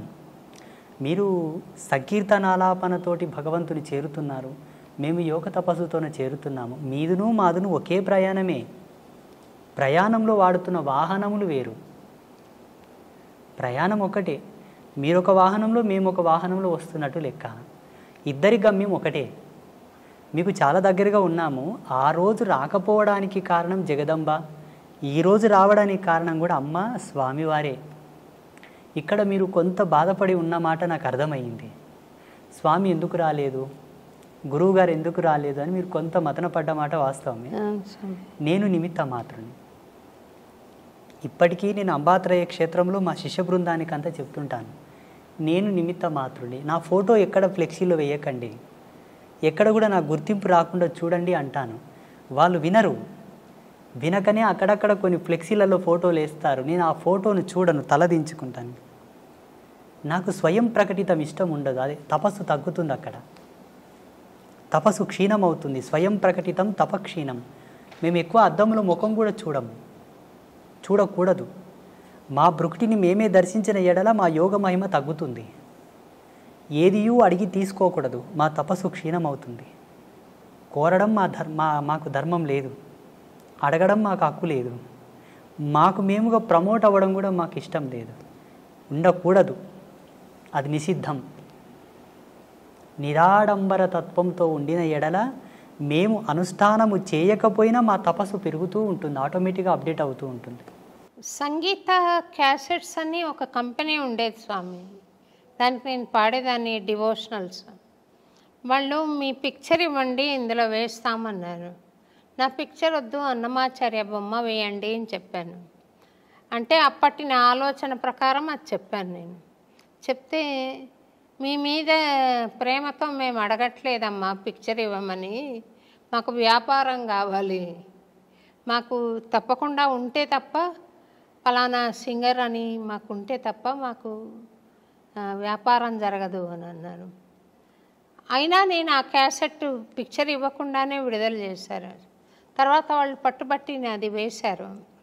కానీ నాకు వాళ్ళ ఆంతర్యంలో ఒక కారణం, ఒక హేతుబద్ధంగా ఉంది అని అనిపించినది ఏమంటే, ఇప్పుడు మీరు త్రికరణ శుద్ధిగా చేస్తున్న సేవ అంబత్రయి క్షేత్రంలో ఉత్తరోత్తర వస్తారు స్వామి, తప్పకుండా వస్తారు. వాళ్ళు చెప్పుకున్నా మనకు నష్టం లేదు, మీ సంకల్పానికి నష్టం లేదు. ఈ క్షేత్రం మేమే పెట్టాము, స్వామికి జ్ఞానబోధన నేనే చేశానని చెప్పే వాళ్ళు కూడా వస్తారు, ఉంటారు కొంతమంది. అట్లా మీ క్షేత్రం గురించి నేను మాట్లాడటం భావ్యం కాదేమో కానీ ఉంటారు అలాంటి వాళ్ళు ప్రతి దగ్గర. అది అరికట్టడానికి ఈ సంస్థ ఫలానా వాళ్ళ ద్వారా, ఇప్పుడు రామకృష్ణ మిషన్ అంటారు, ఆయన రామకృష్ణ మిషన్కి ఆయన బొమ్మ వేసినా పేరు పెట్టినా ఆయనకు చెందదు. ఇప్పుడు అయినా కూడా పెడతారు. ఎందుకనంటే ఆ మహానుభావుడి ద్వారా సాగుతున్న ఆ ఆది మూలం ఆయన అన్నట్టు సాగుతూ ఉంటుంది. అందుకని అయినా మీరు ఆ ఫ్లెక్సీల్ని మన్నించాలి అని నేను కోరుకుంటున్నాను స్వామి. అదే దశకంలో నడుస్తుంది. నేను ఇష్టపడకపోయినా వాళ్ళు మీరు అన్నట్టుగానే భావించి చేస్తున్నారు కార్యక్రమాలు. ఎక్కువగా ఎందుకో శ్రద్ధ కలగదు అందుపైన. అది మనసులో అంకురం నాటుకుపోయింది, జాడ్యం పట్టుకుంది బాగా, మకిలి పోదు, ఆ వైరాగ్య చింతనలు పోవు. వాళ్ళు ప్రేమతో ఏదైనా వండి తెచ్చినా తిన్నామన్నా ఆ నాలుక కోరదు. అలాగే కుక్కుకుంటాను బలవంతంగా, అన్ని 2 ముద్దలు తినేస్తాను. ఇప్పుడు నాది ఏం తప్పు లేదు, అందున్న జీవుడు అందుకు అలవాటు పడిపోయాడు. ఈ దేహాన్ని ధరించుకొని ఉన్న ఆ జీవుడు అందుకు అలవాటు పడిపోయాడు. అలా వారిస్తూ ఉంటాను వాళ్ళని. చూడండి, ఇది లోక కళ్యాణం కొరకు స్థాపితమైన క్షేత్రము, ఆడంబరాల కొరకు స్థాపన కాలేదు అని వాళ్ళని అట్లా వారిస్తూ ఉంటాను. ఎందుకంటే వాళ్ళలో కూడా జాగరూకత ఉండాలని, ఆ భద్రతా భావం ఉండాలని, ఎక్కడ కూడా ధర్మాన్ని తప్పొద్దు, ఇది ఆడంబర క్షేత్రంగా మనం క్రెడిట్ కావద్దు అన్న ఒక భావన. ఎద్దులని ఎప్పుడెప్పుడు అలిస్తూ నాగలి సాటికుండా పోయేటట్టు ఎలా అలిస్తాడో రైతు, అలాగనమాట. వేస్తారు వాళ్ళు, ఫోటో వేస్తారు. అంటే నాబోటి వాళ్ళకు కూడా వీడియో పైన చూడంగానే ఇది స్వామి వీడియో అని మీ పిక్చర్ ఉంటే త్వరగా తెలుస్తుంది స్వామి. వాస్తవంగా ఇప్పటి వరకు ఆ యూట్యూబ్ ఏంటి, దాంట్లో ఏం పెడుతున్నారు ఇంతవరకు నేను చూడలేదమ్మా, నాకేమీ తెలియదు. మంచి విషయాలు వచ్చాయి స్వామి, మీరు చెప్పడం మూలాన చాలా మంచి విషయాలు బయటికి వచ్చాయి. కొన్ని దుర్మార్గాలను కూడా మీరు నిరసించారు, ఇది కరెక్ట్ కాదని. అది చాలా బాగుంది స్వామి. ముక్కుసూటిగా చెప్పారు కొన్ని విషయాలు, బాగుంది స్వామి. యూట్యూబ్లో మీరు మాట్లాడిన విషయం చాలా బాగుంది. ఇప్పుడు ఆలయంలో పూజలు చేసే వాళ్లకు ఈ అర్హతలు ఉండాలి, ఈ భక్తి కంపల్సరీగా ఉన్నవాళ్లే చెయ్యాలి, ఈ నియమనిష్టలు ఉన్నవాళ్లే చెయ్యాలి అని ఉందా స్వామి, లేదా ఏదైనా ఒక వర్గం చేయొచ్చా? యోగ్యుడైన వాళ్ళు ఎవరైనాను చేయవచ్చు. ప్రధానమైన నియమాలు 3. వాళ్ళు త్రిమాకారములకు దూరంగా ఉండాలి. మద్యమాంసాదులు కంప్లీట్గా వధించి వేయాలి, విడిచిపెట్టాలి. ఒకవేళ గృహస్థుడైతే భార్య తప్ప అన్య స్త్రీలను గౌరవించడం వరకే కానీ ఎవరు ఆయనకు తగరు. ఈ 3 ప్రధానం. ఒకవేళ విప్రుడైతే, బ్రాహ్మణుడైతే, మంచి సద్గుణ సంజాత అయినటువంటి కులధర్మంలో పుట్టినవాడైతే ఆయన తప్పకుండా 2 పూటల అగ్నికార్యం చేయువాడై ఉండాలి. ఆచార ధర్మంలో కట్టుబడి నడుచుకునేవాడై ఉండాలి. ఆ మర్యాదను కాపాడేవాడై ఉండాలి. విప్రుడైతే నిమ్న వర్గాల వాళ్ళు ఎవరైనాను భగవత్ కైంకర్యము చేయవచ్చు, మద్యమాంసాదులు సేవించకూడదు, ఆచార ధర్మాన్ని కట్టుబడి ఉండాలి, సదాచారం పాటిస్తూ ఉండాలి, శాంత స్వభావి, ముక్కోపి అయి ఉండకూడదు, కోపం ఎప్పుడూ ఆయనకు తగదు. ఒక మాటలో చెప్పాలంటే హరిషవర్గములకు కొంత దూరంగానే ఉండాలి ఆయన. అప్పుడు భగవంతుని కాళ్ళు గడిగి ఆ తీర్థం 10 మందికి ఇచ్చిన శుభమవును. భగవంతునికి అంత హారతి ఇచ్చినా, ఎవరికైనా హారతి చూయించినా వాళ్ళకు జయమగును. భగవంతుని నామాను పలికి వాళ్ళని శుభమని దీవించిన వాక్కు ఫలించును.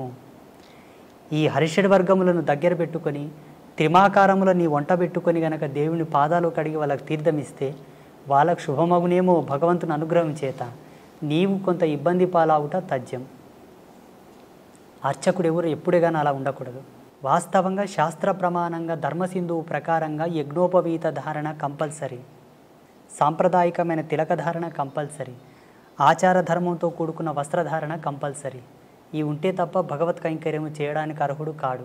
మీరు భగవత్ కైంకర్యం చేస్తున్నారు కదా స్వామి, మీరు యజ్ఞోపవీత ధారణ చేశారా? మరి ఉన్నది. సన్యాసులకు 3 సూత్రములతో కూడుకున్న యజ్ఞోపవీతం ఉంటుంది కాబట్టి 3 సూత్రములతో ఉన్న యజ్ఞోపవీతం. మేము బ్రహ్మచర్యములు అంటే సన్యాసంలో ఉన్నాం కాబట్టి 3 సూత్రములు మాకుంటాయి. పెళ్లి కాని వాళ్ళు 6 సూత్రములు, పెళ్ళైన వాళ్ళు 9 సూత్రములు ధరించుట మనకు సాంప్రదాయకంగా వస్తున్నటువంటి పరంపర.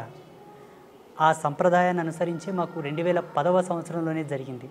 2010వ సంవత్సరం, ఇప్పటికీ 14 సంవత్సరాలు అయింది. నేను శ్రీమాత యొక్క చరణములను పట్టుకున్న తర్వాత నా జ్ఞానం ఇష్టపడి నాతో వచ్చి జ్ఞానోపదేశం స్వీకరించి, ఉపదేశ సంస్కారం స్వీకరించి, నీ జ్ఞానం నీ తపస్సును మాకును ప్రబోధం చేయి నాయనా అని అడిగిన వాళ్ళందరికీ కూడా సంస్కారబద్ధంగా వాళ్ళకు యజ్ఞోపవీత ధారణ చేయించి వాళ్ళకి తగు పద్ధతులతో శుద్ధిని గావించిన తర్వాతనే మంత్రదీక్ష మాలధారణ దీక్షా ప్రధాన సంస్కారం చేసి ఉన్నాను.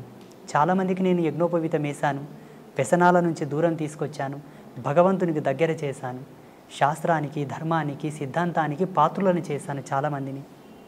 నా సంకల్పం అదే. అంటే ఏ వర్గమైనా మీరు స్వీకరించి చేశారా స్వామి? 100కు 99% మంది ఇప్పటి వరకు జగదంబ యొక్క మంత్రదీక్షను పొందిన వాళ్ళందరూ కూడా బడుగు బలహీన వర్గాల వాళ్ళే, సబ్బండ వర్ణాల వాళ్ళే. ఆ 90% వదలగా మిగిలిన 10% మంది బ్రాహ్మణులు కూడా ఉన్నారు మా భక్తులు. అవునా స్వామి? సద్బ్రాహ్మణులు విశిష్ట పరంపరానుగతంగా ఉండేవాళ్ళు కూడా వచ్చి, అయ్యా మీరు చెబుతున్న మాట ఈశ్వర ప్రమాణంగా ఉన్నది, మాకు పూర్వపు గురువులు ఉన్నప్పటికీ మీ చేత ఏదో పొందదలిచాము, ఏదని అనుగ్రహించండి అన్నారు. ఇచ్చాను. ఏదో 2 బీజమంత్రాలు, 2 శ్లోకములు, ఒక పారాయణము, ఏదో మీరు ఇప్పించండి, ఒక 41 రోజు చేసుకున్న మా జన్మ పావనమగును అని అడిగిన వాళ్ళు ఉన్నారు. అమ్మగా నేను ఇచ్చాను, వాగ్దేవతగా ఇచ్చాను, నేనుగా ఇవ్వలే. ఆ వాణి సరస్వతి యొక్క ప్రతిరూపకంగా నేను వాళ్ళకు మంత్రదీక్షలు ఇచ్చాను. ధనము కోరిన వారికి లక్ష్మీ రూపకంగా అనుగ్రహించాను. శక్తి సంపత్తి రాజకీయ శక్తి కోరిన వారికి కాళీ రూపంలో అనుగ్రహించాను. ఎవరు ఏమి కోరదలిస్తే ఆ విధంగా నేను అనుగ్రహించాను. అమ్మగా ఇచ్చాను, నేనుగా ఇవ్వలేదు. అమ్మగా నాకు కూడా ఆశీర్వాదమేమండి స్వామి. మీకు ముగ్గురమ్మల యొక్క కృపను ప్రసాదిస్తాము, దాంట్లో ఏ సందేహము లేదు. త్రిమాతల యొక్క కృపను మీకు ప్రసాదిస్తాము. మీరు ఒక మాట ఇవ్వాలి నాకు. చెప్పండి స్వామి. ఈ వీడియో మాధ్యమంగా ఆ ముగ్గురమ్మలగానే నేను అడుగుతున్నాను. మీకున్నటువంటి గానామృతము చేత మేము వాగ్గేయకారకులు ఎవరైతే పాటలు పాడేవాళ్లను శాస్త్ర పరిభాషలో ఒక మాట అంటాం, మేము గంధర్వ శిఖామణులు అంటాము. ఆ అంశతో పుడతారు వాళ్ళు. మీరు అదే అంశతో జన్మించారు కాబట్టి ఈశ్వర ప్రీతి పొందుటకు వాళ్ళు తొందరగా ఆ పాత్రత పొందిన వారయ్యే పుడతారు. పాడేవాళ్ళందరూ కూడా అవధానులు, పండితులు, గాయకులు, నాట్యకారులందరూ కూడా భగవత్ కళలతో పుడతారు, సారస్వత కళలతో పుడతారు. కాబట్టి భగవంతునికి దగ్గరగా ఉంటారు వాళ్ళు, చాలా చాలా దగ్గరగా. మిగతా వారందరూ కొన్ని ఆమడల దూరం ఉంటే వాళ్ళు చాలా దగ్గరగా పుడతారు. అలా టచ్ అయిపోవడమే ఉంటుంది. అలా అయితేనే ఆ అంశతో పుడతారు. ఆ గొంతులో ఆ గానం అనేది ఆలాపన అవుతుంది. అంతటి సారస్వత సామ్రాజ్యంతో జన్మించినప్పటికీ కూడా కొంతమంది ట్రెండులో పడిపోయి సోకాళ్ళు మాయలో పడి బొట్టు పెట్టుకోకుండా కాళ్ళకు చెప్పులు వేసుకొని రకరకాలుగా భగవంతుని పాటలు పాడుతున్నారు చూసారా, అది కొంత నిషిద్ధం. నీవు నార్మల్ సాంగ్స్ పాడేటప్పుడు ఎలాగైనా పాడు, భగవంతుని గానము మీరు ఆలాపించేటప్పుడు కొంత సాంప్రదాయికత, ఆ విలువను కాపాడాలంటే. అక్కడ స్వామివారి యొక్క లీలను మనం పాడుతుంటాము, గొప్పతనాన్ని చెబుతుంటాము. కాబట్టి ఎవరైతే ఈ యొక్క గానము యొక్క మర్యాదలను కాపాడుతూ ఆ సారస్వత కళలను ఆలాపిస్తుంటారో వాళ్ళు భగవంతునికి ఐక్యం అవడం తథ్యం. అయిన వాళ్ళు చాలామంది ఉన్నారు. త్యాగరాజ మహాస్వామి, కాళిదాసు, అన్నమాచార్యుల వారు, తుకారం కానీ వీళ్ళందరూ కూడా పాటల చేతనే భగవంతుని పిలిచారు. పాట చేతనే భగవంతుని పిలిపించి గోరుముద్దలు పెట్టించారు. పాటకెంత ప్రతిభ ఉన్నది, ఎంత పవర్ ఉన్నదో చూడండి. మేము ఆధ్యాత్మిక వారసత్వంలో ఒక మాట చెప్పుకుంటాం స్వామీజీలం, మంత్రములు కోటు సంధించినను రాని భగవంతుడు ఒక్క పాట చేత వచ్చునట. పాటకంత మాధుర్యం ఉంది, అంత పారవశ్యం ఉన్నది. మంత్రానికి రూఢీ ఛందస్సు ఉంటుంది.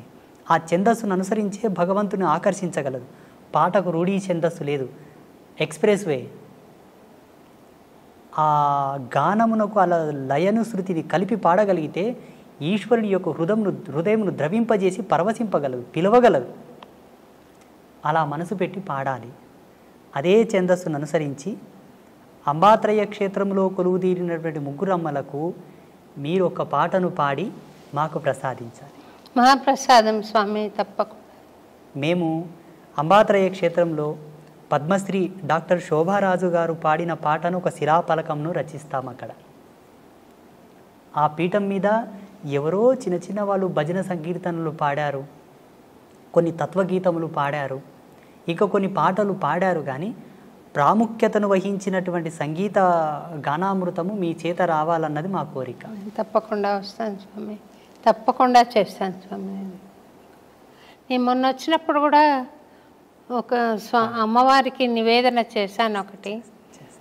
చాలా అద్భుతంగా ఆ రోజు మీరు పాడుతుంటే మేము ఎక్కడనో కనెక్ట్ అయిపోయాము ఆ పాటకు. తప్పకుండా వస్తాను స్వామి. నేను అక్కడ విశేషమైన రోజు ఒకటి చెప్పండి, ఆ రోజు వచ్చి నేను అక్కడ పాడి మీకు అది ఆడియో ఫైల్ కూడా మీకు ఏర్పాటు చేస్తాను స్వామి. నేను తప్పకుండా అమ్మా. చాలా సంతోషం అమ్మ, ఈరోజు మీరు మమ్మల్ని పిలవడం, ఈ అన్నమయ్య పురానికి నేను రావడం నా అదృష్టంగా కూడా కొంత భావిస్తాను. నేను సంతోషం. ఎంత భగవంతుని సేవ చేసేవాడినన్నా ఒక శరీరంతో ఉన్నాను కాబట్టి దీనికి కొంత ధర్మం ఉంటుంది, దీనికి కొంత ధర్మం ఉంటుంది. ఆ ధర్మాన్ని బట్టి నాకును ఇది అదృష్టంగానే భావిస్తాను. మీరు ఆదర్శ దంపతులుగా మీరు మీ కుటుంబ సభ్యులందరూ కూడా చిరకాల యశస్సుతో వర్ధిల్లండి, సుఖ సంతోషాలతో జీవించండి, భగవత్ కృపను పొందండి. ఒక చిన్న విషయం అడిగి కార్యక్రమం ముగిస్తాను స్వామి. ఇప్పుడు మీరు వర్గవర్ణ భేదాలు లేకుండా స్వామికి సేవ చేసేందుకు వాళ్లకు ఒక అర్హతను ప్రసాదించారు కదా, అట్లా పూర్వకాలంలో గార్గి ఇలాంటి వాళ్ళందరూ, మైత్రేయి ఇలాంటి వాళ్ళందరూ జంధ్యాలు ధరించి వాళ్ళు కూడా వేద పఠనం చేశారని అంటారు కదా స్వామి. స్త్రీలకు ఏమైనా అవకాశం ఉందా స్వామి అట్లా? అమ్మవారికి దశయజ్ఞోపవీత సంస్కారం ఉంది జగన్మాతకు. అమ్మవారికి కొన్ని తంత్రశాస్త్రాల్లో, కొన్ని అమ్మవారికి సంబంధించిన తత్వవిధి శాస్త్రాల్లో దశయజ్ఞోపవీత సంస్కారం జగదంబ చేసినది అని ప్రమాణాలు ఉన్నాయి. నాగయజ్ఞోపవీత ధారిణి అని అమ్మవారిని కీర్తిస్తారు, స్తుతిస్తారు. కుశయజ్ఞోపవీత ధారిణి అంటారు. అమ్మవారికి ఎన్నో రకాల ముండమాల యజ్ఞోపవీత ధారణం ఉన్నది అమ్మవారికి. ఏంటి స్వామి? ముండమాల యజ్ఞోపవీత ధారణ, నాగయజ్ఞోపవీత ధారణ, సర్పములని యజ్ఞోపవీతంగా ధరించినది అమ్మవారు. అమ్మ అంటే స్త్రీయే కదమ్మా, మాతృమూర్తే కదా. ముండమాల అంటే పుర్రెల మాలలో కూడా యజ్ఞోపవీతంగా అమ్మ ధరించిందని ప్రమాణాలు ఉన్నాయి. స్త్రీలు యజ్ఞోపవీత ధారణ చేయడానికి అర్హులే, దానికి కొన్ని ప్రమాణాలు ఉన్నాయి. ఆమె యోగ్యత, ఆమె యొక్క పాత్రత, ఆమె స్థితిని అనుసరించి ఆమె ధరించుటకు యోగ్యురాలా కాదా? యోగ్యురాలు అయితే తప్పకుండా సంస్కారం చేయించి ఆమెను భగవంతుని కైంకర్యములకు పురమాయించవచ్చు. కొన్ని పద్ధతులు ఉన్నాయి దాంట్లో, కొన్ని పద్ధతులు, కొన్ని ధర్మసూత్రాలను అనుసరించి ధరించవలసి ఉంటుంది. ఉదాహరణకు డాక్టర్ పద్మశ్రీ శోభారాజు గారికి మాత్రమే ఆ బిరుదు దక్కింది. వారి గొప్పతనాన్ని అనుసరించి ఆ బిరుదు దక్కింది. కేంద్ర ప్రభుత్వం ఆ బిరుదును వారికి ప్రదానం చేసింది. చాలామంది పాటలు పాడేవాళ్ళు ఉన్నారు, భగవంతుని కీర్తనలు పాడేవాళ్ళు ఉన్నారు, అందరికీ ఆ ప్రతిష్ట రాలేదు. అందరిలో మిమ్మల్ని గొప్పవారిగా గుర్తించి అది ఇచ్చారు మీకు ప్రదానం. అలాగే యజ్ఞోపవీత సంస్కారం కూడా అర్హత కలిగిన వాళ్లకు చేయవచ్చు, మహిళలు కూడా చేసుకోవచ్చు. మీరు చెప్పినటువంటి గార్గి కానివ్వండి, మైత్రేయి కానివ్వండి, వీళ్ళందరూ కూడా అట్టి ప్రమాణాన్ని అనుసరించే ధరించి వేదాంత సంభాషణ చేశారు. సంతోషం స్వామి.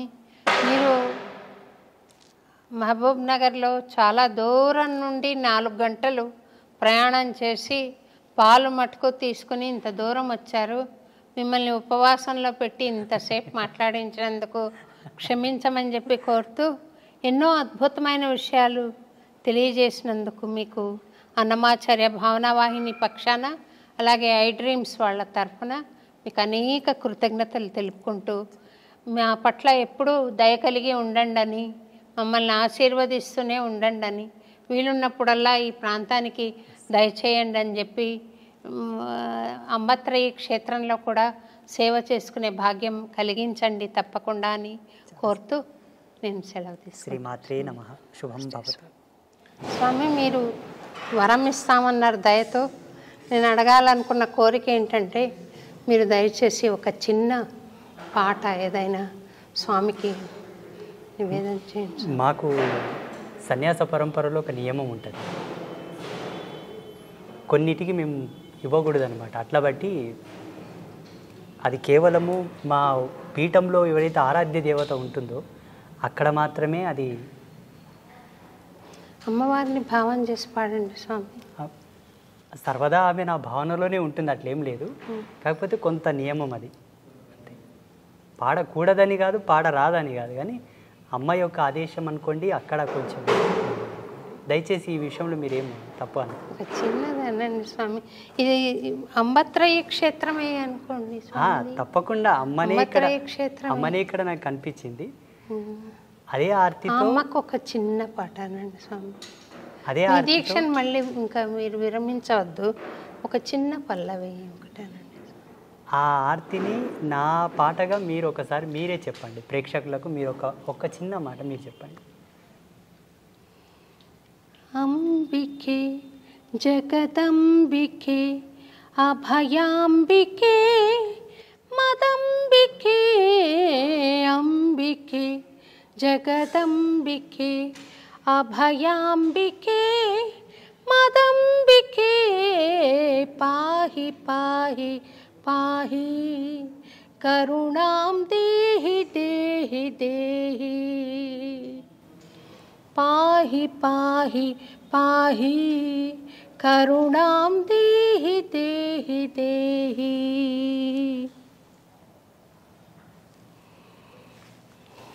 మా గాత్రమే మీరు తీసుకున్నట్టుగా, మీ గాత్రమే భగవంతుడిచ్చినట్టుగా ఇది భావన.